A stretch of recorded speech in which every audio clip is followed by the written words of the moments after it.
방송에서 제공하는 투자 정보는 투자 판단에 대한 조언입니다. 방송에서 제공하는 주식의 가치, 가격 상승 및 가격 하락에 대해서는 방송사에서 보장하지 않습니다. 네, 오늘 주요 헤드라인 소식입니다. 외국인 원화 채권 보유 잔액이 지난 4월 이후 처음으로 100조 원 밑으로 내려앉았습니다. 북핵 리스크에 금융당국의 정책 금리 인상에 대한 우려까지 겹치면서 외국인 투자가들의 위험 해지를 위한 매도를 이어갈 수 있다는 전망도 나오고 있습니다. 세계 경제 포럼의 국가 경쟁력 평가에서 한국이 26위에 머물며 4년째 제자리 걸음을 한 것으로 조사됐습니다. 후진적인 노동시장 효율성과 낮은 금융시장 성숙도, 정부 규제 및 정책 결정의 불투명성 등이 경쟁력 저해 요인으로 분석되고 있습니다. 환경부가 미세먼지에 대응하기 위해 전기차 의무 판매제 도입을 추진하겠다고 밝혔습니다. 하지만 업계에서는 이미 규제 포화 상태인 데다 전기차 충전 인프라가 제대로 갖춰지지 않은 상태에서 의무 판매제 도입은 시기상조라는 반응을 내놓고 있습니다. 통계청 발표에 따르면 지난해 20대 이하가 대표인 사업체 수가 크게 증가한 것으로 나타났습니다. 특히 이들은 상대적으로 진입장벽이 낮은 숙박과 음식점업에 집중돼 취업난 속에서 창업을 시작한 생계형 창업이 많았다는 분석입니다. 네, 오늘 코스피 지수는 전일 대비 0.57포인트 상승한 2373.14의 장을 마감합니다. 코스닥 지수는 전일 대비 1.15포인트 하락한 648.09의 장을 마칩니다. 유가증권 시장에서는 개인 홀로 순매수, 외국인과 기관은 동반 순매도 이어갑니다. 코스닥 시장에서는 개인과 기관의 동반 순매수, 반면 외국인 홀로 순매도 이어갑니다.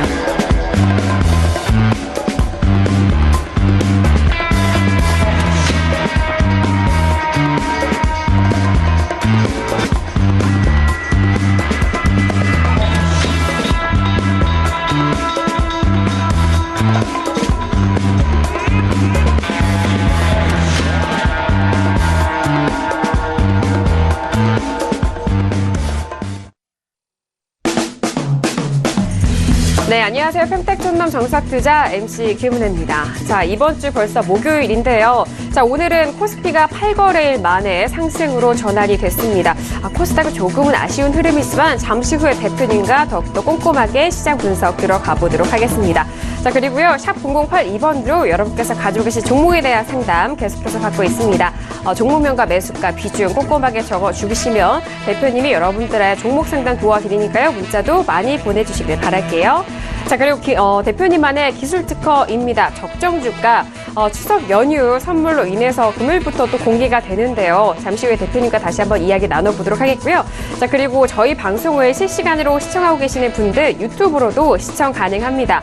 외부 어느 곳에서든 네, 저희 방송 실시간 시청 가능하니까요. 유튜브 검색하셔서 서울경제TV를 실시간 시청해보시길 바라겠습니다. 아울러 저희 방송 중에 제공되는 정보는요. 전문가의 조언입니다. 투자 시 참고만 하시고요. 시청자 여러분들의 직접적인 판단으로 오늘도 현명한 투자하시길 바라겠습니다. 네, 목요일장 양시장 모두 좀 엇갈린 흐름을 보여줬는데 오늘도 함께해 주실 분입니다. 주식 투자의 교과서 정영 대표님을 먼저 화면 통해서 소개합니다.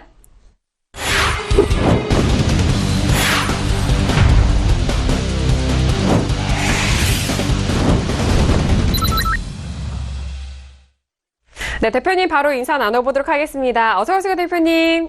네, 안녕하세요. 네, 반갑습니다. 저도 매일 장중 실시간 투자 전략 언제 올라오나 저도 항상 보고 있거든요. 오늘 시황 아주 의미 있는 말씀을 해주셨는데요. 네, 어떠셨어요? 네, 제가 볼 때는 아마도 내일까지 시황이 적중할 것 같고요. 왜 그런지 제가 이 방송을 통해서 자세히 전달해 드리겠습니다. 그리고 적정 주가는 내일 오전 10시부터 추석 연휴 기간 동안 내내 공개하니까 많이 참고하시길 바라겠습니다. 네, 알겠습니다. 적정주가 추석 연휴 내내 여러분들이 또 검색하시기 쉽게 내일 오전 10시부터 공개를 한다고 하니까요. 추석 연휴 내내 그동안에 궁금하셨던 종목들 검색 많이 해보시길 바라겠습니다. 자, 이렇게 오늘 대표님과 인사 나눠봤고요. 오늘 양시장에 대해서는 대표님이 한 줄로 어떻게 정리를 또 해주셨을까요? 오늘장 한마디 바로 화면 통해서 확인합니다. 네, 평택촌놈의 오늘장 한마디입니다. 삼성전자와 셀트리온 최악의 수급과 등락이라고 정리를 해주셨네요. 네, 삼성전자와 셀트리온 이 양시장을 대표하는 종목이기도 합니다. 시가총액 상위 종목이기도 하고 이들 종목의 급등락에 따라서 시장이 상당히 큰 방향성을 갖게 되는데 바로 들어보도록 하겠습니다. 대표님, 최악의 수급과 등락, 이거 어떻게 풀어볼까요? 네, 간단합니다. 지수가 혼조세일 때 방향성에 대해서 굉장히 혼란스러운 구간. 그럴 때 가장 먼저 봐야 될 게 시가총액 1위 종목이에요. 근데 시청자분들 잘 아시겠지만 코스피는 삼성전자, 코스닥은 셀트리온 시가총액 1위잖아요. 근데 오늘 두 종목이 수급과 등락이 똑같았어요. 그래서 제가 이걸 꼭 짚고 넘어가겠다 설명드리는데요. 자, 그러면 셀트리온과 삼성전자와 셀트리온 뭐가 공통점인지 말씀드리면요. 일단 오늘 종가가 저가였다는 거예요. 종가가 저가. 그러니까 상식적으로 생각해 보세요. 종가가 고가인 종목은 어떻습니까? 매수세가 강하게 마감한 거잖아요. 근데 종가가 저가인 건 어때요? 매도세가 강하게 마감한 거죠. 그리고 외국인과 기관 양쪽 다 매도했다는 거죠. 그러니까 오늘 차트상으로도 안 좋고 수급도 안 좋다는 건데요. 잠깐 화면 보시겠습니다. 보시면 이게 삼성전자예요. 빠질 수도 있어요. 그런데 중요한 게 뭐냐면은 오늘 종가가 저가였다는 그런 거고요. 제가 분명히 말씀드렸습니다. 뭐라고 말씀드렸었냐면 제가 월요일에 그렇게 얘기했었어요. 삼성전자가 더 가기 힘들다. 근데 정말로 빠지죠. 그 다음에 분봉 잠깐 보겠습니다. 보시면 어때요? 오늘 기록한 종가가 저가입니다. 최저가예요. 자, 이번에는 셀트리온 보겠습니다. 자, 셀트리온 같은 경우에도 지금 한번 일봉을 먼저 보실까요? 자, 제가 셀트리온에 대해서 뭐라고 얘기했었냐면 바로 최고가를 기록했던, 그러니까 지난주 목요일이었죠. 제가 뭐라고 했었냐면 이게 잘하면 연중 최고가 될 가능성이 있다. 그렇게 분명히 얘기했었어요. 근데 어떻습니까? 밀렸다가 오늘 반등 나오는 것 같았지만 결국 내려갔잖아요. 다시 분봉 보시겠습니다. 역시 마찬가지예요. 종가가 저가였다는 겁니다. 그래서 일단 지수가 확실하게 상승 트렌드, 확실하게 하락 트렌드, 이럴 때는 시가총액 1위 종목을 볼 필요가 없어요. 근데 지수가 정말 혼조세일 때 이때는 시가총액 1위 종목을 봐야 된다. 왜 그런지 아세요? 이유가 있어요. 시가총액 1위 종목은 괜히 1위가 아니에요. 상적으로 생각해 보세요. 만약에 외국인이나 기관이 한국 시장에 대해서 배팅할 때 코스피, 코스닥 배팅할 거 아니에요. 그러면 가장 많은 금액이 투입되는 종목이 뭘까요? 당연히 시가총액 1위 종목이에요. 그러니까 지금은 적어도 이 시가총액 1위 종목에 대한 어떤 무게감이 평소보다 더하다 이렇게 볼 수가 있겠는데요. 이번에는 코스피와 코스닥 차트 보겠습니다. 자, 보시면 먼저 코스피 보여드릴게요. 굉장히 지금 일봉사로 갔을 때 어떻습니까? 혼조세죠. 여기서 굉장히 고민하는 구간이잖아요. 그러니까 밀렸다가 반등 났다 다시 밀렸는데 지금 위로 올라갈까 아래로 내려갈까 혼란스럽죠. 그 다음에 코스닥 보겠습니다. 자, 코스닥을 보여드리겠는데요. 이것도 마찬가지. 일봉 차트 한번 보세요. 역시 8월에 급락했다가 9월에 한번 급등했어요. 그 다음에 한번 단기적으로 많이 밀렸죠. 그리고 살짝 반등 나온 다음에 지금 구간이 어때요? 여기서 다시 내려갈까 올라갈까 힘든 구간이에요. 판단하기가 상당히 어려운 거네요. 그래서 이럴 때는 시가총액 1위 종목을 봐야 된다. 왜 1위를 보느냐? 외국인이든 기관이든 상식적으로 그 시장에 대해서 배팅할 때 시가총액 1위 종목에 대한 매매 대금이 가장 많을 수밖에 없어요. 그건 상식적인 거 아닙니까? 왜냐하면 1위 종목을 보면서 전체적인 시황 트렌드하고 연결이 될 수밖에 없기 때문에 그렇습니다. 그래서 오늘 삼성전자와 셀트리온의 그 두 종목의 공통점은 뭐냐? 일단 종가가 저가였다는 거. 이건 뭐 객관적으로 좋게 해석할 수가 없죠. 억지로 이거를 아무리 미화시키려고 그래도 그렇게 할 수가 없어요. 그 다음에 외국인과 기관이 어쨌든 동시에 매도했다. 이렇게 되니까 지금 현재 상태는 굉장히 불안하다 이렇게 볼 수 있겠고요. 그래서 지금 제가 볼 때는 이제 오늘장 정리와 내일 전망 다시 말씀드리겠지만 현재로서는 여러분들이 어떻게 보셔야 되느냐 약간 좀 부정적으로 보는 게 좋겠다 설명드리겠고요. 자, 오늘은 여러분들에게 주식선물 단기 매매 실전 사례, 그 다음에 주식선물 최대 매매 실전 사례를 좀 소개시켜드리겠습니다. 이걸 왜 소개시켜드리냐? 먼저 배경을 설명드릴게요. 지수가 평생 올라가면 어떻게 될까요? 현물만 해서 수익 날 수 있어요. 근데 하락기도 있거든요. 그래서 상승기에 뭐 보름이나 한 달 이런 조정도 있지만 그게 아니라 완전히 하락기도 나와요. 그러면 그게 뭐 짧게는 1년, 길게는 뭐 3년짜리 하락기도 나옵니다. 그때는 여러분들이 현물로 매매할 수가 없어요. 현물로 수익 낼 수가 없어요. 그래서 여러분들이 반드시 주식 선물을 같이 하시는 게 좋습니다. 그래서 만약에 지수가 올라간다. 그럼 현물만 하면 돼요. 근데 내려간다. 그럴 때는 현물로는 뭐 할 게 없잖아요. 개인은 공매도를 못 하니까. 그렇기 때문에 그때는 주식 선물이 좋은데 실전 사례 제가 말씀드리겠습니다. 이건 뭐냐? 바로 LG전자입니다. LG전자에 대해서 제가 66,500원에 추천했다는 거 다 아실 겁니다. 7월 27일에 추천했고 7월 28일에 시청자 여러분들 전부 다 매수할 기회가 있었어요. 그때 매수하고 나서 무려 300% 수익 청산했습니다. 왜 그러냐? 그럼 좀 이따 설명드리겠고요. 그 다음에 최근에 저는 95,000원에서 다시 또 매도 사인을 했어요. 그리고 나서 다시 81,400원에 무려 100% 수익 청산했는데요.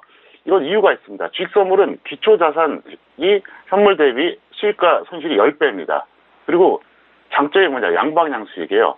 자, LG전자 차트를 통해서 설명드리겠습니다.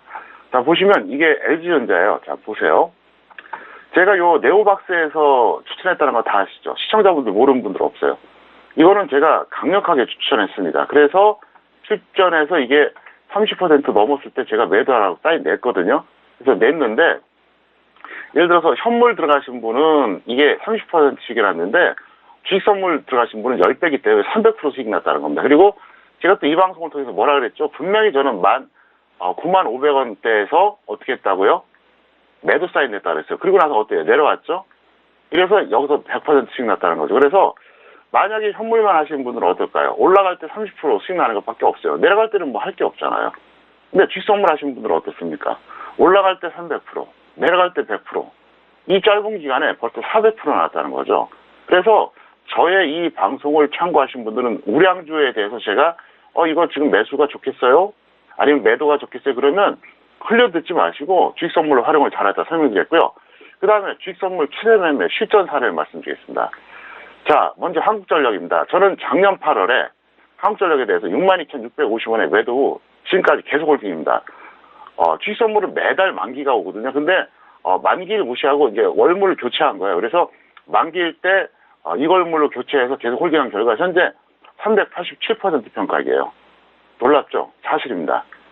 한국전력 잠깐 차트 보시겠습니다. 자, 보시면 이 종목에 대해서는 제가 어떻게 했는지 구체적으로 설명을 드렸습니다.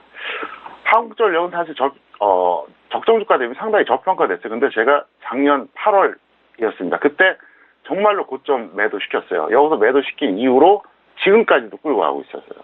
계속해서 홀딩하다가 만기일에 이걸물 교체매매. 그래서 현재까지가 얼마냐? 무려 387% 평가입니다. 이거는 제가 실전에서 했던 것을 그대로 말씀드린 거고요. 이거를 모르는 통천 매니아는 없어요. 저는 한국전력에 대해서 매도 사인할 때 어떤 표현을 썼었냐면 나는 이 종목에 대해서 100% 수익을 장담한다. 안 들어가면 정신병자다. 그 다음에 전재산 투입해도 좋다. 이런 사인을 했습니다. 제가 주식 전문가 18년째 하면서 이런 사인 낸 적은 없었어요. 처음이었어요. 가장 강렬한 사인이었죠. 결과적으로 이렇게 됐잖아요. 그리고 제가 이 방송 통해서 뭐라 그랬죠? 틈만 나면 한국전력 매도하라 그랬잖아요. 그래서 이건 제가 작년부터 실전 사례다 설명드렸고요. 두 번째 종목이 있습니다. 그럼 뭐냐? 바로 BGF 리테일이에요. BGF 리테일에 대해서는 제가 14만 원대 계속해서 주식 선물 매도 사인 된 거 여러분들 다 아실 겁니다. 지금은 제가 주식 선물 조언을 안 해드리는데 분명히 제가 2달 전만 해도 주식 선물 조언해드렸었거든요. 그리고 지금 어떻게 되느냐? 만약에 제 좋은 참고에서 월물 교체하면 홀딩했으면 지금 몇 %인지 아십니까? 바로 432%입니다. 역시 차트를 통해서 설명드렸습니다. 보시면은요, 바로 이 종목이에요. 평촌 매니아라면 다 알아요. 이 방송 시청자라면 다 알 겁니다. 제가 이 종목에 대해서는 5월 말 6월 초에 14만 원 전후에서 강력하게 매도 사인 냈습니다. 이건 아마 지금 방송을 만드는 스태프들, 김은혜씨도 다 기억할 거예요. 그래서 이걸 계속 갖고 있으면 얼마다? 432%입니다. 이건 실제로 여러분들이 5월 말 6월 초에 이 방송 VOD 보세요. 보시면 나와요. 근데 그러면 제가 수많은 종목을 추세 매매로 매도 사인 냈냐? 아니에요. 추세 매매 매도 사인 낸 거는 몇 개 없어요. 그 중에서 대표적인 게 바로 이겁니다. 그래서 왜 이 말씀 드리냐? 지금 당장은 필요가 없어요. 어차피 지수는 상승할 거로 전 예상합니다. 물론 여기서 추가적으로 하락했다 상승할 걸 예상하지만 어쨌든 상승해요. 그러니까 올라갈 때는 현물만 갖고도 가능하지만 내려갈 때는 사실 현물 갖고는 대응이 안 됩니다. 그래서 여러분들이 지금부터 주식 선물 할 수 있는 그 자격을 취득하세요. 그건 각각의 증권사에 문의해 보시면 되기 때문에 미리 준비를 해달라 설명드렸고요. 평택촌놈의 특기가 뭡니까? 지수 예측 나름대로 잘하잖아요. 그 다음에 우량주에 대해서 고점 저점 파악도 적중률 상당히 높아요. 그러니까 이 방송 보시면서 현물은 현물대로, 주식 선물은 주식 선물대로 이렇게 하시면 분명히 여러분들이 좋은 결과가 나올 거예요. 그리고 지수는 이제 더 그거는 확실해요. 다만 제가 이제 어제 그런 말씀 드렸었잖아요. 2600까지 간다고 하니까 그러면 나 그냥 대충 어차피 매수해서 버티면 어차피 지수 갈 거니까 수익 나겠네. 그거 잘못된 생각이에요. 지수가 밀릴 때는 철저하게 위험 관리하시고요. 밑에서 잡아야죠. 예를 들어서 지금 평가액이 마이너스 20% 종목이 있어요. 나중에 마이너스 30, 40까지 가요. 그랬다가 2600 가면 뭐합니까? 기껏해야 번전인데 아니면 번전이 안 올 수도 있어요. 굉장히 비효율적인 투자라는 거죠. 그래서 제가 다시 한번 말씀드리겠지만 여러분들은 시향에 맞게 주식 비중을 늘리고 줄이고 확실하게 해주시기 바라겠고요. 제가 어제도 했던 말 다시 한번 하겠습니다. 이틀 전에 대신증권은 뭐라 그랬죠? 2600 간다고 발표를 했어요. 전망을 발표한 거죠. 그 다음에 노무라증권은 7월 7일 그때 뭐라 그랬냐? 2600 간다고 발표했습니다. 평택촌놈은 5월 중순에 서울경제TV를 통해서 발표했습니다. 그게 맞을지 틀릴지 모르겠습니다. 하지만 적중한다고 가정했을 때 시청자 여러분 얼마나 기분 좋습니까? 외국계 증권사, 국내 증권사보다 제가 도대체 몇 달 빠릅니까? 대신증권보다 4개월 빠르고요. 그 다음에 노무라증권보다는 1개월 반이 빠릅니다. 거의 45일 이상 차이가 나요. 그러니까 저는 적중만 한다 그러면 여러분들은 가장 정확한 정보를 대한민국에서 가장 빨리 알게 되는 셈이잖아요. 그래서 어쨌든 저도 적중하기를 바라겠고요. 단기적으로는 좀 조정받았다 갈 수 있으니까 여러분 너무 걱정하지 마시기 바라겠고요. 제가 오늘 직선물 말씀드린 이유는 뭐냐? 미리미리 준비하자. 그런 측면입니다. 그래서 여러분들이 꼭 참고하시길 바라겠습니다. 네, 알겠습니다. 오늘장 한마디 풀어주시면서요. 그 전에 주식 선물에 대해서 저희 전략 짜주셨을 때 사례도 다시 한번 정리를 도와드렸습니다. LG전자와 그리고 한국전력, BJF 리테일까지 주식 선물 추세 매매 실전 사례까지 말씀을 드렸으니까요. 선물 자체는 양방향으로 또 포지션 진입이 가능한 부분이니까요. 잘 활용해 보시길 바라겠습니다. 자, 이어서 오늘 양시장에 대해서 더욱더 상세하게 정리를 해보도록 하겠습니다. 대표님. 코스피 같은 경우는 대표님이 예측하셨던 시황 들어맞는 것 같아요. 어떻게 또 설명을 해주실까요? 네, 일단 외국인하고 기관 양쪽 다 매도했어요. 그리고 대형주들이 하락했습니다. 그런데도 어쨌든 강보학 마감했는데 그거는 전반적으로 중소형주들이 버텨줘서 겨우겨우 강보학 마감한 거죠. 왜? 오늘 사실 상승이라고 보기엔 좀 부끄러울 정도로 겨우 진짜 1%도 못 올라가고 끝난 거 아닙니까? 그래서 어쨌든 이거는 저는 제 생각은 그랬어요. 솔직히 말해서 이거는 좀 더 빠지지 않을까 봤는데 제 생각보다는 약간 더 올랐다 볼 수 있겠고 코스닥은 완벽하게 적중했습니다. 저는 분명히 코스닥 좀 안 좋을 거라고 얘기했거든요. 근데 오늘 코스닥은 시가총액 1위부터 5위까지 전부 다 하락으로 마감했고요. 코스닥은 더 심각한 게 뭐냐? 종가가 저가라는 얘기입니다. 잠깐 코스피와 코스닥 차트 다시 한번 보여드리겠습니다. 화면 보시면 지금 먼저 코스피 보여드리겠습니다. 보시면 어때요? 지금 일봉상으로는 굉장히 뭐랄까요, 좀 방황하는 구간이죠. 근데 오늘 이제 플러스 마감했다고는 하지만 어쨌든 음선이에요. 음봉이죠. 그렇기 때문에 그래도 제가 생각한 것보다는 잘 버틴 거예요. 이번에는 코스닥 보겠습니다. 코스닥을 보면 어때요? 오늘 긴 음봉이 나왔죠. 그리고 하락 마감했는데 문제가 뭐냐? 바로 종가가 저가였다는 겁니다. 자, 제가 분봉 한번 보여드리겠습니다. 보세요. 어떻습니까? 오늘 종가가 어때요? 저가예요. 이거는 굉장히 안 좋은 거죠. 그러니까 좀 전에 제가 그 설명 드렸던 부분 있지 않습니까? 삼성전자하고 셀트리온 둘 다 종가가 저가였다고요. 그러니까 종가가 고가면은 매수가 굉장히 강하게 끝난 건데 종가가 저가면 뭡니까? 매도세가 강하게 끝난 거잖아요. 그래서 어쨌든 오늘 둘 다 제 예상대로는 흘러가고 있었지만 뭐 시장 전체적으로 봤을 때는 약간 좀 아쉬운 마감이었다 이렇게 설명을 드리겠습니다. 맞습니다. 자, 이전에 시황 짚어주셨던 부분 오늘장 같은 흐름 안에서 좀 흘러간 것 같은데 자, 그렇다면 내일장의 전망도 알아보도록 하겠습니다. 내일장은 또 대표님이 직접 스튜디오 나오셔서 종목 걸리는 시간으로 운영되는 시간인데요. 자, 일단 추석 연휴를 앞두고 이제 마지막 거래일이잖아요, 대표님. 내일장 전망 어떻게 보시나요? 네, 코스피와 코스닥 둘 다 결론을 말씀드리면요. 하락 가능성이 매우 높다. 이렇게 볼 수 있겠습니다. 그래서 뭐 길게 얘기 안 하겠습니다. 이건 뭐 길게 얘기할 게 없어요. 뭐 나쁜 얘기 길게 얘기해봐야 좋지 않잖아요. 그래서 저는 평소에도 좋은 얘기는 길게 하는데 나쁜 얘기는 짧게 합니다. 그래서 그냥 짧게 마무리를 하겠습니다. 네, 알겠습니다. 자, 이렇게 내일장의 전망까지 알아봤습니다. 자, 오늘장의 정리와 내일장 전망까지 정리를 도와드렸고요. 이어서 오늘 주요 이슈 공시 분석 들어가 보도록 하겠습니다. 먼저 이슈들 화면 통해서 확인하시죠. 네, 오늘의 주요 종목 이슈 공시 분석 사항입니다. 먼저 첫 번째 이슈는 GS건설이 올라왔습니다. 반포주공 재건축 수주 실패에 약세 흐름을 보여줬다라는 이슈네요. 자, 이어서 다음 이슈 알아봅니다. SK하이닉스가 올라왔습니다. 도시바 반도체의 투자 결의에 강세 흐름으로 마감이 됐습니다. 네, 오늘은 건설주와 전기전자 업종에 대한 종목인데요. 먼저 GS건설입니다. 반포주공 이 재건축 수주에 실패를 했다라는 뉴스가 들려왔습니다. 오늘 GS건설 흐름을 보면요. 3% 가까이 빠졌고요. 26,500원에 마감이 됐습니다.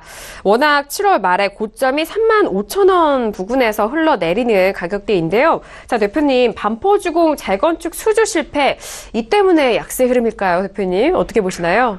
사실 오늘 하루만 본다 그러면 뭐 그렇게 볼 수는 있는데 이거는 이미 트렌드가 꺾였어요. 그래서 보유자는 반등 시에 매도해 주시고요. 미보유자는 간망에 따라 설명드리겠고요. 잠깐 화면 보시겠습니다.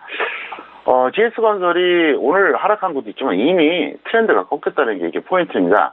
7월에 고점 찍고 어떻게 됐습니까? 계속 내려가는 단계였잖아요. 그래서 뭐 수주했다고 하더라도 크게 올라갈 것도 없는데 지금 건설주 전체가 그래요. 잠깐 업종 지수 보겠습니다. 자, 이게 바로 건설업종입니다. 어떻습니까? 이미 5월에 고점 찍었죠. 그리고 살짝 조정을 받고 반등 나왔지만 이내 빠졌습니다. 무슨 얘기냐?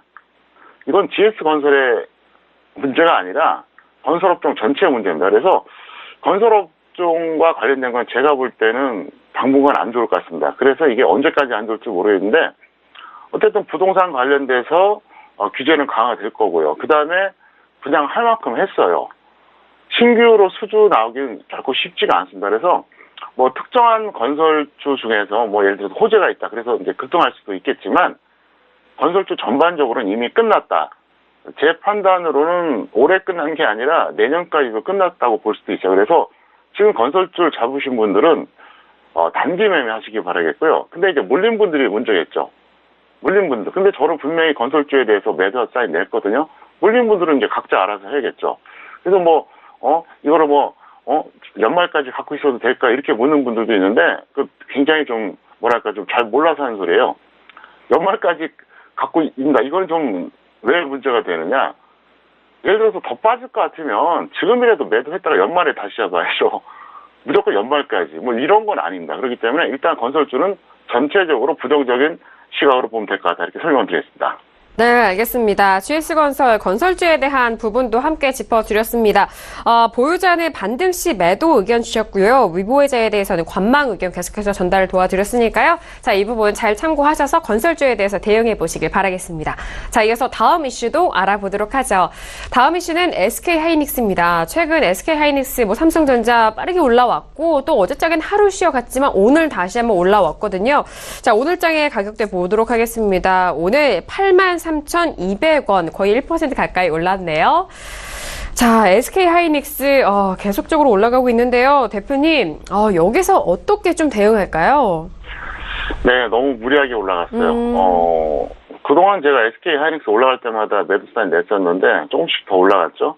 근데 매도를 얘기했지만 오늘은 좀 더 강력하게 얘기하고 싶어요. 반드시 매도하세요. 보유자는 반드시 매도하시고요.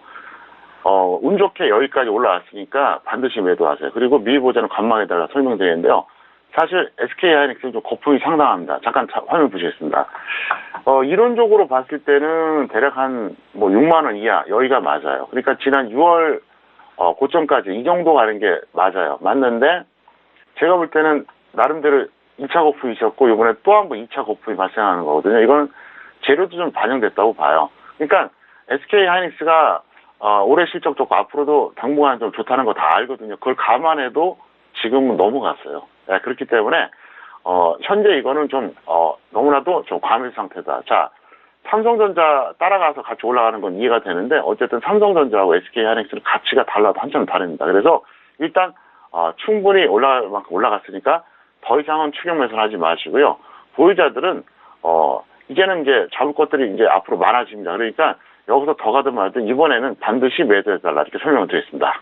네, 알겠습니다. SK하이닉스 많은 분들 가지고 계실 텐데 꼭 이 의견 잘 참고를 하시면 좋을 것 같습니다. 일단 많이 올라온 만큼 부담스러운 가격대이기 때문에 보유자는 반드시 매도 의견 주셨고요. 미보유자는 역시나 관망에 대한 의견까지 정리 도와드렸습니다. 자, 이어서 본격적으로 오늘의 관심 종목, 첫 번째 관심 종목도 바로 화면 통해서 만나보시죠. 네, 오늘의 첫 번째 관심 종목은요, 아모레퍼시픽이 올라왔습니다. 네, 아모레퍼시픽 오늘 반등을 했습니다. 25만 2천 원에 마감이 됐는데요. 워낙 바닥권에서 있었던 주가여서 많은 분들이 관심 있어 하실 것 같습니다. 대표님, 이전에 공략 업종 말씀해 주셨을 때 화장품 단기 조정받은 거 들어가 보자 말씀하셨잖아요. 아모레퍼시픽 어떻게 보시나요? 네, 제가 최근에 이제 이번 주 초에 그렇게 얘기했었잖아요. 지난주에도 이제 후반에 얘기했었잖아요. 화장품 관련주. 그래서 오늘 화장품 관련주들이 전반적으로 조금씩 이제 올라가 줬는데, 아모레퍼시픽도 그런 선상에서 같이 움직였다 볼 수가 있겠습니다. 근데 사실 좀 웃기죠. 아모레퍼시픽 정도 되는 그 엄청난 우량주가, 테마주하고 섞여서 같이 움직인다는 게 좀 웃긴데요. 어쨌든 이 종목은 보유자는 단기적으로 좀만 더 보유하세요. 중기 보유는 절대 아닙니다. 그렇게 하시기 바라겠고요. 미보유자는 조정 시에 매수하시되, 어쨌든 보유자도 단기, 미보유자가 이제 조정 시에 매수할 때도 단기, 일단 단기 트렌드로 여러분들이 들어가시기 바라겠고요. 잠깐 화면 보시겠습니다. 아모레퍼시픽에 대해서도 이건 제가 주식선물 얘기를 안 할래 안 할 수가 없어요. 이걸요, 제가 작년에 엄청나게 고점에서 역시 매도 사인했습니다. 저를 계속 지켜보지 않으신 분들은 저게 진짜냐 그럴 거예요. 어떻게 저렇게 거짓말처럼 고점에서 매도시키냐. 사실이에요. 100% 사실입니다. 전 이런 거 거짓말 안 합니다. 여러분 기억하시죠? 5월, 6월에 제가 시황 좀 잘못 읽어드려서 분석해서 오차가 발생해서 틀렸잖아요? 그때 뭐라 했습니까? 죄송합니다. 제가 틀렸습니다. 이렇게 얘기했잖아요. 저는 틀리면 틀리다고 얘기해요. 근데 제가 말씀드린 건 100%다 사실이라는 거죠. 그래서 이거를 어떻게 했냐. 올해 초에 300% 수익으로 청산했어요. 그리고 나서 이 방송 계속 보셨던 분들 기억하십니까? 제가 지난 5월이었잖아요. 그때 아모레퍼시픽에 대해서는 보유자, 현물 보유자는 강력 매도 사인 내고 어떻게 했습니까? 없는 분들 추세 매매로 들어가라고 이것도 분명히 얘기했어요. 그리고 나서 지금 얼마나 빠졌어요? 엄청나게 빠졌죠? 10만 원 이상 빠졌다는 거죠. 그러니까 그 당시 들어가서 이거를 홀딩하신 분들은 현재 200% 이상 평가하기 났다는 얘기예요. 그래서 어쨌든 앞으로 여러분들이 제가 전달해드리는 우량주에 대해서 매도 사인 낼 때 주식선물 쪽으로도 많이 참고하시길 바라겠습니다. 알겠습니다. 아모레퍼시픽 같은 경우 말씀해주신 대로 화장품 공략 업종 말씀드렸죠. 아모레퍼시픽은 보유자는 계속적으로 단기 보유, 조금 더 보유를 해보자라는 의견이시고요. 미보유자는 조정 시 매수 의견까지 들어봤습니다. 그리고 우량주에 대해서는 주식선물과 연계되는 만큼 그 흐름도 함께 참고를 해보시면 좋을 것 같네요. 자, 이어서 두 번째 관심 종목도 만나보도록 하겠습니다. 바로 화면 통해서 확인하시죠. 네, 평택촌놈의 오늘의 두 번째 관심 종목은요, 삼성 SDI가 올라왔습니다. 네, 삼성 SDI 최고가를 찍고 난 이후 계속적으로 조정을 받고 있습니다. 9월 19일 날 최고가 22만 4,500원을 찍고 난 이후 오늘은요 20만 원까지 눌린 흐름을 보여줬는데요. 바로 분석을 해보도록 하겠습니다. 대표님, 삼성 SDI 고점 찍고 나서 계속 내려오고 있네요. 어떻게 보세요? 네, 보유자는 매도하시고요. 미보유자는 절대 관망해달라 설명드리겠습니다. 역시 끝났다고 봅니다. 당분간 지수가 좀 더 내려갈 가능성이 있고요. 전기전자도 삼성전자와 더불어서 같이 조정받을 가능성이 높아요. 그렇기 때문에 나중에 다시 매수할 때 매수하시더라도 일단은 그런 트렌드로 가져가달라 설명드렸고요. 삼성 SDI 같은 경우 사실 제가 상당히 기억을 오래 하는 종목이에요. 왜 그러냐면 대학생 때 무려 제가 이걸 2년 동안 홀딩했었어요.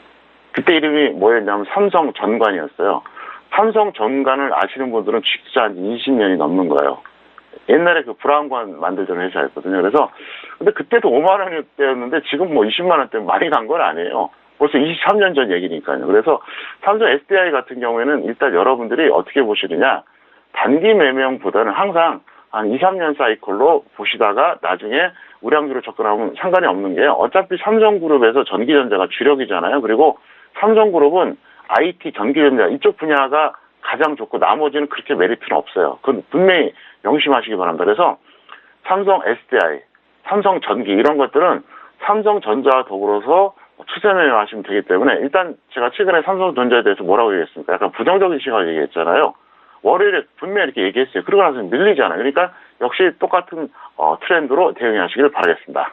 네, 알겠습니다. 삼성 SDI 보유자에 대해서는 매도 의견입니다. 그리고 미보유자는 절대 관망하시라라는 의견까지 꼼꼼하게 정리 도와드렸습니다. 자, 그렇다면 연휴를 앞둔 마지막 거래일 내일의 공략 업종과 테마도 바로 화면 통해서 확인하시죠. 네, 내일장 공략 업종과 테마입니다. 먼저 업종 볼게요. 비중 30% 이하 마감, 현재 보유 종목 중에 탄력주만 홀딩하자. 자, 그리고 테마도 확인합니다. 신규 상장 1개월 이내 종목 중에서 단타 또는 단기 매매 해보자라는 의견이십니다. 네, 업종에서 비중 30% 이하라고 하셨는데 주식 비중을 말씀을 하시겠죠. 그리고 보유하신 그 포트폴리오 안에서 종목들 중에서 탄력적인 종목만 홀딩을 하자라는 의견이신 것 같은데요. 대표님, 일단 내일 금요일인 만큼 어떻게 공략하면 좋을까요? 네, 이번 연휴는 너무 길어요. 1984년 이후로 가장 긴 공백기예요. 주식시장이 이렇게 오랫동안 공백기 가진 게 몇 년 전이라고요? 1984년이니까 지금 33년입니다. 33년 전에 그 이후로 가장 긴 공백기입니다. 그런데 지금 상황이 어떻습니까? 지수는 좀 불안불안하죠. 그 다음에 조금 전에 말씀드렸던 대로 삼성전자, 셀트리온, 시가총액 1위 종목들 어때요? 간당간당합니다. 거기다가 북한 변수 무슨 일이 터질지 몰라요. 물론 저는 당장 북한 문제에 대해서 미국이나 북한이 군사적인 행동을 취한다 이렇게 생각은 안 해요. 그건 아닙니다. 분명히 아니지만 어쨌든 좋을 건 없어요. 그래서 자, 지수 불안하죠. 시가총액 1위 종목들 지금 조만간 조정받을 가능성은 상당히 높죠. 북한 변수는 어디로 튈지 몰라요. 근데 우리가 33년 만에 가장 긴 공백기라는 거죠. 그래서 일단 결과를 떠나서 이번에는 비중이 낮은 게 정석이에요. 그러니까 금요일에 지수가 올라가거나 말거나 일단 30% 이하로 마감하세요. 꼭 이 말씀 들으시기 바랍니다. 왜냐하면 이번 연휴 기간 동안 주식 비중이 100%인 사람들은 어떨까요? 편안한 연휴가 되지 않을 겁니다. 그래서 벌 사람은 어차피 벌어요. 그러니까 줄여야 할 때 줄이시기 바라겠고요. 그러면 어떻게 하느냐? 이렇게 하세요. 마이너스보다는 플러스 종목, 음봉보다는 양봉, 이런 종목을 홀딩하세요. 만약에 이런 분들이 있겠죠. 저는요 이미 10종목 다 평가선이고요. 오늘 갖고 있는 종목들 전부 다 마이너스고요. 전부 다 음봉입니다. 그럼 다 털어버리세요. 그냥 다 정리하세요. 그리고 다시 시작해도 돼요. 어차피 수익 날 사람은 나요. 제가 이제 그 주식 투자를 하는 분들 중에서 이제 저한테 조언 받는 분들한테 그래요. 처음에 만나면 그래요. 일단 다 정리하세요 그래요. 정리하고 새롭게 시작하자 그래요. 그리고 제가 방송 중에서 그런 말씀 드렸잖아요. 내가 1억을 투자했다가 현재 8천만 원 될 수가 있고 5천만 원 될 수 있잖아요. 그러면 나는 1억에서 지금 8천만 원으로 줄었다. 1억에서 5천만 원을 줄었다. 이거 부질없는 생각이라고 했잖아요. 나는 그냥 투자금이 8천이에요. 나는 현재 그냥 5천이에요. 이렇게 생각해야 돼요. 그걸 얼마에서 줄었다 생각해 한들 그게 무슨 도움이 되겠어요. 그리고 왜 제가 조언해 드린 분들한테 그렇게 말씀드리냐면요. 뭔가를 교육을 시키고 새로운 어떤 추천을 드리고 싶어도 물린 종목 갖고 잔뜩 이제 홀딩한 분들 어떤지 아세요? 하루 종일 그거만 봐요. 이 종목이 오르나 내리나. 어차피 망가진 종목. 반등해봤자 빠르지도 않을 거. 그러니까 어쨌든 앞으로 저한테 조언 받는 분들은 싹 정리하고 이제 조언 받기 바라겠고요. 그리고 내일은 위험 관리가 최우선입니다. 그래서 일단 결과를 떠나서 무조건 30% 이하로 하자 이렇게 설명드렸고요. 테마주는 뭐냐? 내일 하루 정도 단타 해보세요. 그래서 아주 강하면 홀딩할 수도 있고 아니면 내일 하루에 끝나는 게 나은데 신규 상장주 중에서 1개월 이내 그러니까 상장된 지 1개월 이내 종목들이 꽤 되거든요. 그 중에서 단타 또는 단기 매매로 접근하면은 아마도 내일 좋은 결과가 있지 않을까 이렇게 생각하고 있습니다. 네, 알겠습니다. 연휴 마지막 날까지도 꼼꼼하게 내일장 공략 업종과 테마도 확인을 해드렸습니다. 신규 상장 1개월 이내 종목 중에서 단타 또는 단기 매매에 대한 전략까지 정리 도와드렸습니다. 자, 이어서 여러분들의 종목 상담 도와드리는 평촌에게 물어볼 시간 바로 이어갑니다.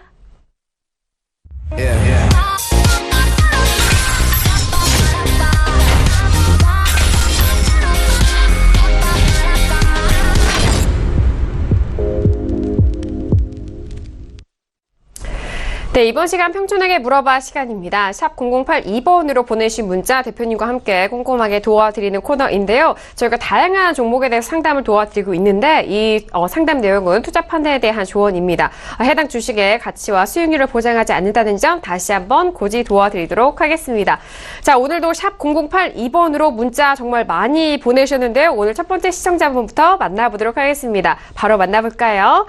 자, 오늘 첫 번째 시청자분은요. 3343님 님이 보내주신 문자입니다. 룽투코리아 매수가 11,560원에 비중 10%입니다. 진단 부탁드려요 라고 문자를 주셨습니다. 자, 룽투코리아 오늘은요 1,350원에 마감이 됐습니다. 대표님, 룽투코리아는 지금 매수가 근처이기도 하지만 룽투코리아 자체가 17,000원까지 변동성이 상당히 컸네요, 이전에. 네, 이 종목 같은 경우에는 최근에 단기적으로 저점에서 50% 이상 반등 나왔다 지금 밀린 추세거든요. 그래서 본전 매도 후에 재매수하시거나 아니면 손절 20%로 짧게 끊어달라 이렇게 설명을 드리겠습니다. 네, 알겠습니다. 자, 일단 룽투코리아 지금 바닥에서 올라온 그 흐름 분석을 해드렸고요. 본전 매도 후 재매수 또는 손절에 대해서는 20% 잡아드렸으니까요. 이 부분 잘 참고해서 대응을 해보시길 바라겠습니다. 자, 이어서 두 번째 시청자분도 만나보시죠. 자, 두 번째 문자는요. 3778님이 보내주신 문자입니다. 늦은 밤 정말 수고 많으십니다. YG1 12,500원에 비중 20%인데 추가 매수 진단 부탁합니다. 라고 문자를 주셨습니다. 자, YG원 같은 경우에 오늘 12,100원에 마감이 됐거든요. 일단 매수가 근처이기 때문에 추가 매수에 대한 부분 좀 여쭤보셨어요.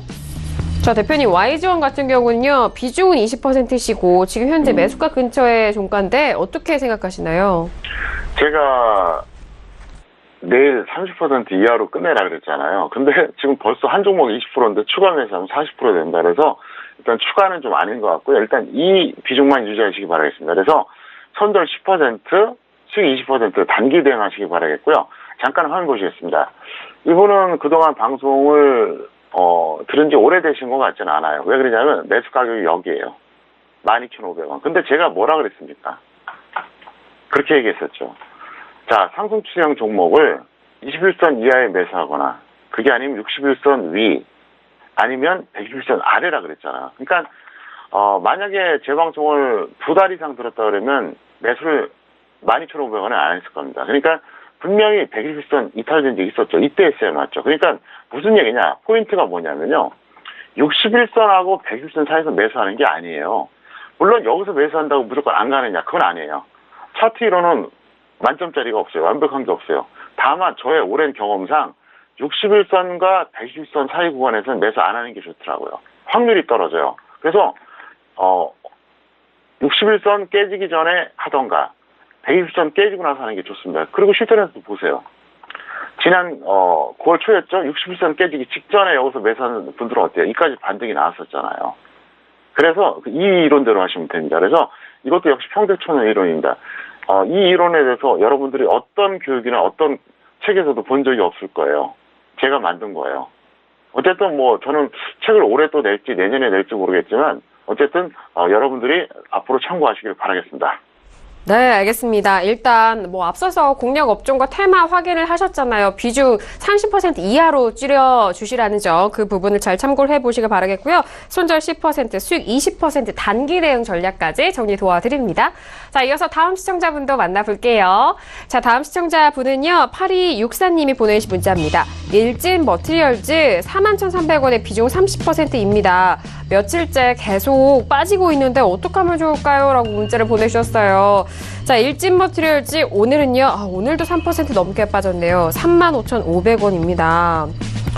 대표님 일단은요. 41,000원대면은 상당히 고점에서 들어가셨나 봐요. 어떻게 보세요?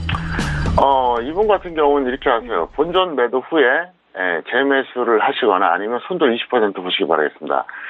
일단 매수 가격 자체가 잘못됐어요. 적정 주가는 12,500원밖에 안 됩니다. 12,500원. 그러니까 지금도 뭐 거의 한 3배 고평가죠. 잠깐 화면 보시겠습니다. 매수 가격 자체가 여기에요. 일단 문제가 뭐냐면 제가 늘 말씀드리잖아요. 5일선 위에서 올라가는 종목을 매수하는 건 굉장히 이거는 결과를 따라서 나쁜 매매다 그러잖아요. 잘못된 거예요. 제가 항상 말씀드리죠. 위험관리와 수익 추구를 동시에 고려하면서 과정이 합리적인 매매를 하자. 과정이 합리적이지 않더라도 좋은 결과가 나올 수도 있죠. 또 과정이 합리적이라도 나쁜 결과가 나올 수도 있어요. 근데 과정이 합리적인 매매를 반복하다 보면 성공하기가 좋겠죠. 투자 측면에서 그게 가장 현명한 거예요. 근데 이분은 과정상 어때요? 비합리적이죠. 그 전에 뭘 했다가 왜 여기서 잡았냐고요. 이거는 만약에 이번에 어떻게 보면 떨어져서 다행입니다. 올라갔으면 또 앞으로 이렇게 하거든요. 그러니까 다음에는 그렇게 하지 마시기 바라겠고요. 저는 그 말씀 드리고 싶어요. 오랜 시간 동안 안정적인 수익을 내는 게 진정한 고수라 그러잖아요. 저는 지금까지 방송 출연하면서 제가 올해 방송 출연이 17년째예요. 주식정보 18년째인데 단 한 번도 아주 뭐랄까요. 좀 이상한 표현한 적이 없어요. 안정적으로 수익 내고 제대로 배우고 이런 식으로 그러니까 도박 같은 투자를 조장한 적이 없습니다. 저는 시청자 여러분들 전부가 건전하게 투자하고 정말로 안정된 이런 수익을 오래 거둬서 정말로 행복한 편안한 노후를 누리시기를 정말 기원해요. 근데 주식 투자 잘못해서요 노후 망가지는 분들 정말 많아요. 그리고 특히 50대 60대 분들은 이 방송 꼭 보시기 바랄고요. 어쨌든 제가 말씀드린 모든 것들이 철저하게 정석입니다. 그래서 앞으로는 이렇게 하지 말아달라 이렇게 설명을 드리겠습니다.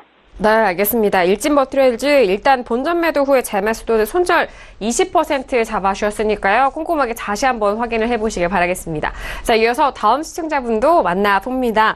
다음 시청자분은요. 1574님이 보내신 문자예요.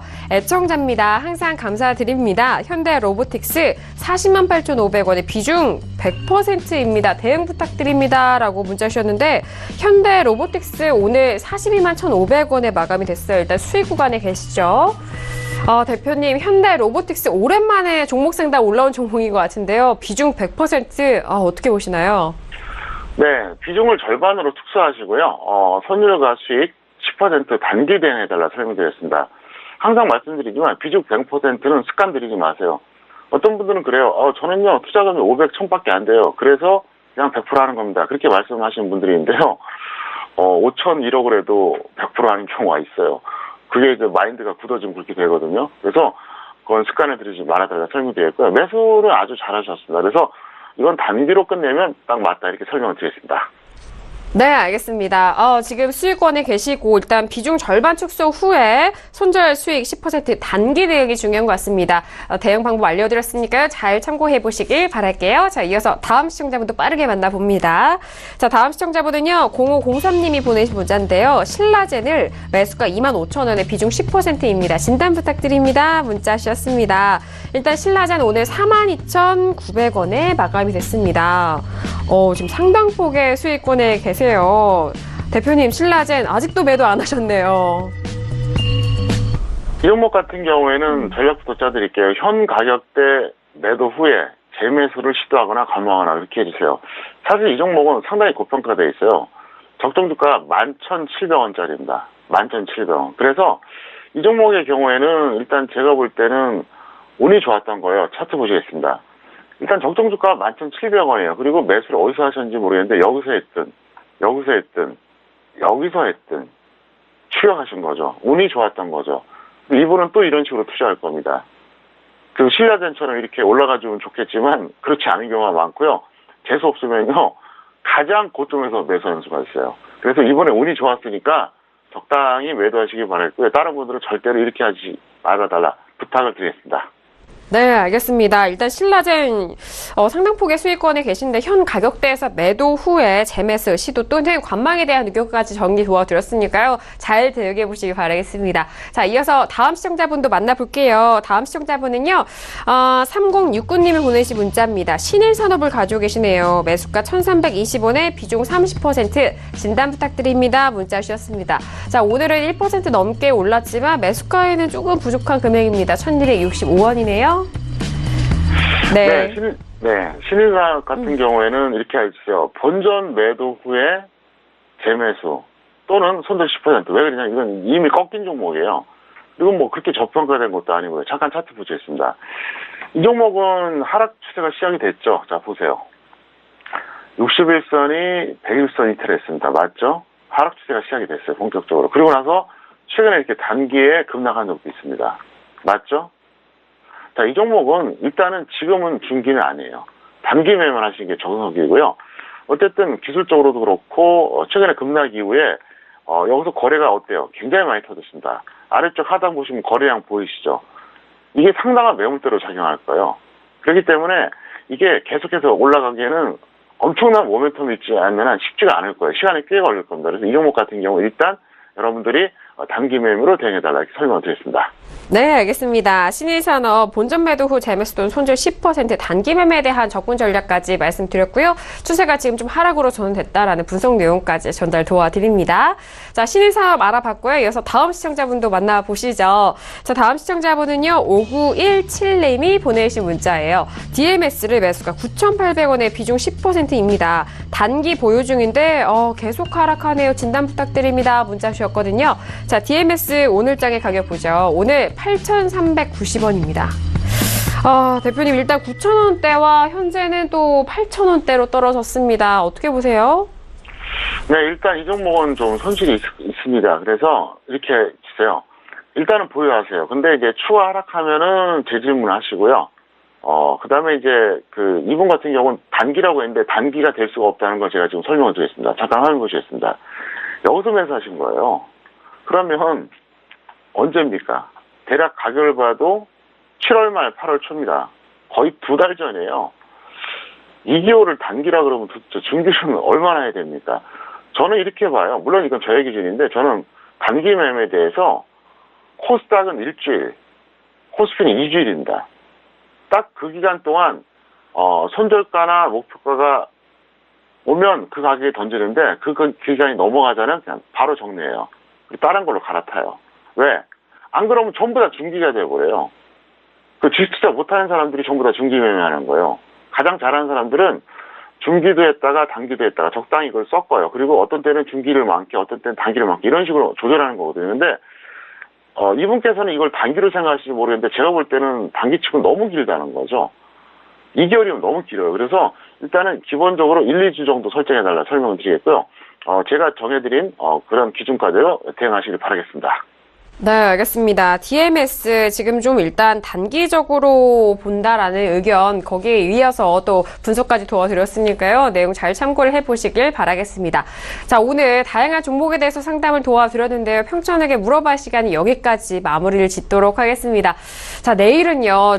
대표님이 직접 스튜디오에 나오시는 시간이죠. 종목 클리닉 시간으로 여러분들의 그동안에 또 상담 못다한 것들 계속해서 이어갈 테니까요. 문자 계속해서 많이 보내주시길 바라겠습니다. 대표님과는 여기서 인사 나누도록 하겠습니다. 대표님 오늘도 너무나 수고 많으셨습니다. 감사드립니다. 네, 감사합니다. 네, 오늘도 1시간 정말 알차게 채워드렸습니다. 저희가 다양한 종목에 대해서 상담 도와드렸는데요. 이 내용은 투자 판단에 대한 조언입니다. 해당 주식의 가치와 수익률을 보장하지 않는다는 점 다시 한번 고지 도와드리도록 하겠고요. 그리고 내일 드디어 여러분들 위해서 대표님이 추석 선물로 또 적정 주가를 아침 10시, 오전 10시입니다. 공개를 하십니다. 추석 연휴 내내 또 공개를 하신다고 하니까요. 빠르게 또 확인하셔서 궁금하신 종목들 검색 잘 해보시길 바라겠습니다. 자, 오늘 저희가 준비한 소식과 내용은 여기까지고요. 저희는 내일 이 시간 다시 돌아오도록 하겠습니다. 1시간 동안 함께해 주신 여러분 고맙습니다.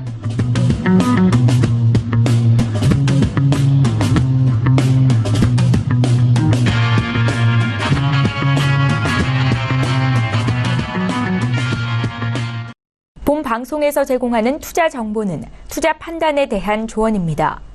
방송에서 제공하는 주식의 가치, 가격 상승 및 가격 하락에 대해서는 방송사에서 보장하지 않습니다.